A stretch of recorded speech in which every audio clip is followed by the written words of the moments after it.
S'il y a un problème dans ta destinée, et c'est que c'est toi-même qui as fondé, c'est toi-même qui as établi ce projet, ce n'est pas Dieu. Et qu'est-ce qui fait que tu établis ce projet? Ce n'est pas parce que toi-même tu désires établir ce projet.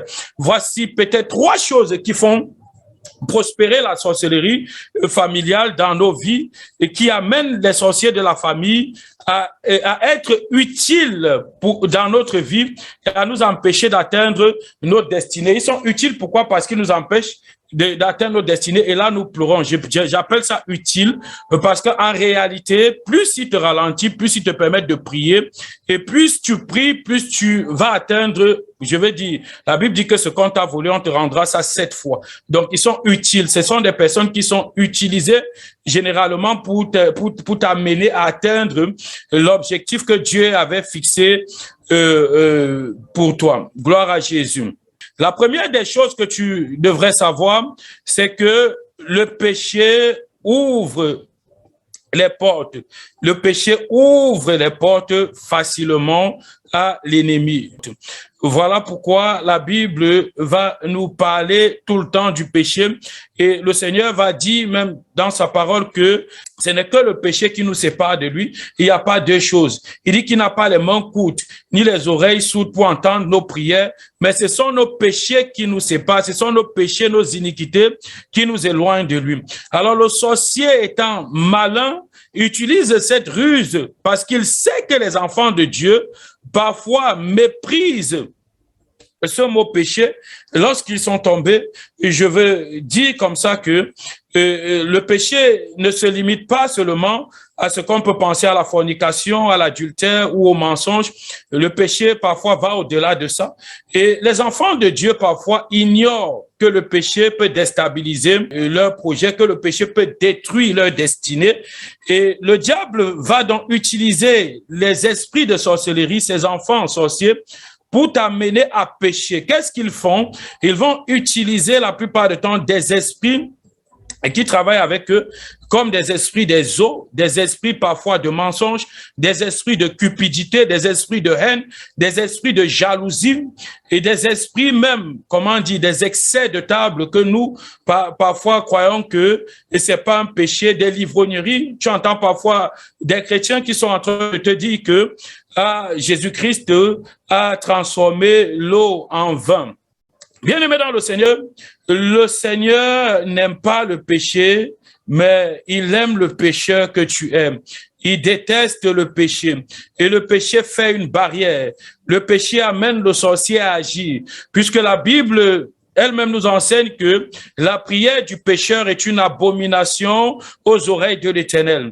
Donc, lorsque tu es en train de voler, et que tu te dis que le monde spirituel ne te voit pas, tout le monde te voit. Et quand tu te mets à prier avec cet acte de vol, puisque ta prière devient une abomination, ta prière commence à être ressentie dans le ciel comme si c'était un voleur qui est en train de vouloir entrer au ciel.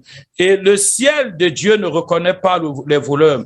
Le ciel de Dieu est saint, ne reconnaît pas les impudiques, ne reconnaît pas les menteurs, ne reconnaît pas les idolâtres. Le ciel de Dieu refuse de fonctionner avec ces personnes-là qui gardent à cœur d'autres personnes.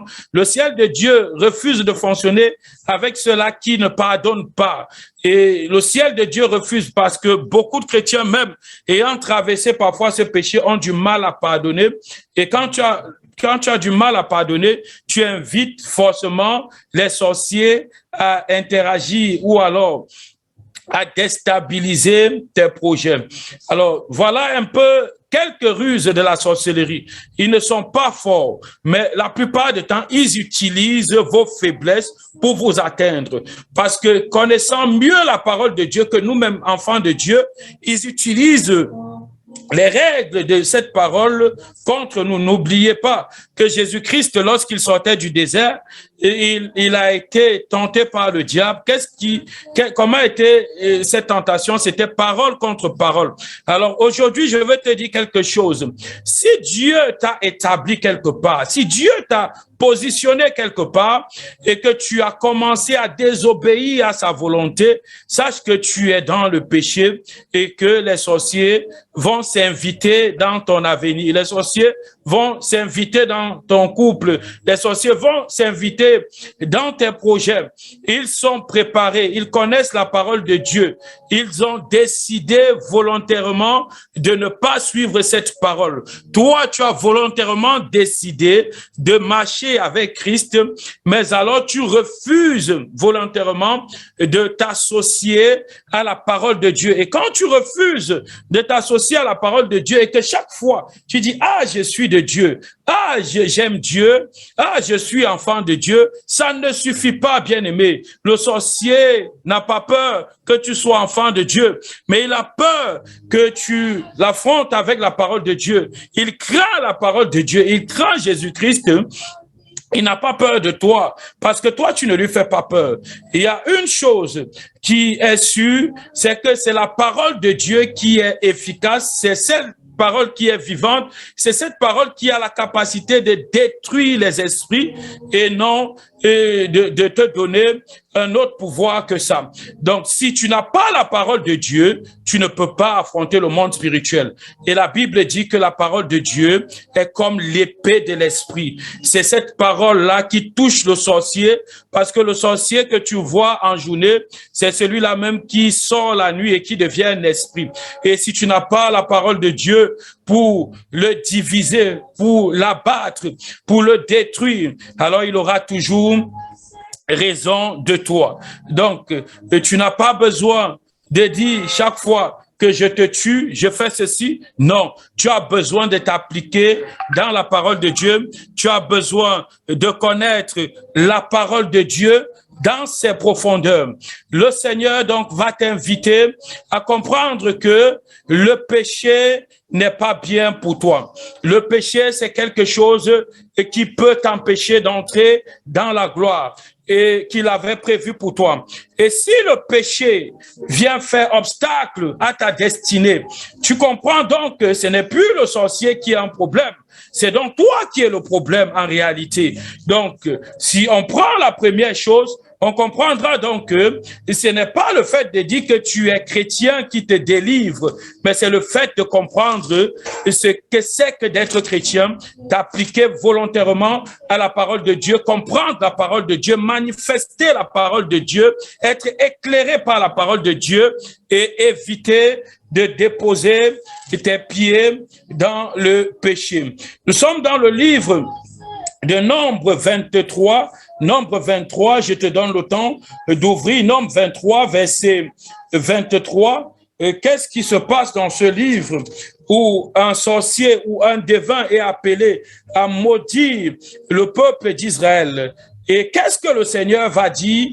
Car il n'y a point d'enchantement contre Jacob, ni de divination contre Israël. Mets-toi à la place de Jacob, mets-toi à la place d'Israël et tu comprendras qu'il n'y a pas de divination, il n'y a pas d'enchantement contre toi. Dieu ne permettra pas. Quand tu es béni, tu es béni. Et c'est ce qui s'est passé parce que Balaam n'arrivait pas à maudire le peuple d'Israël.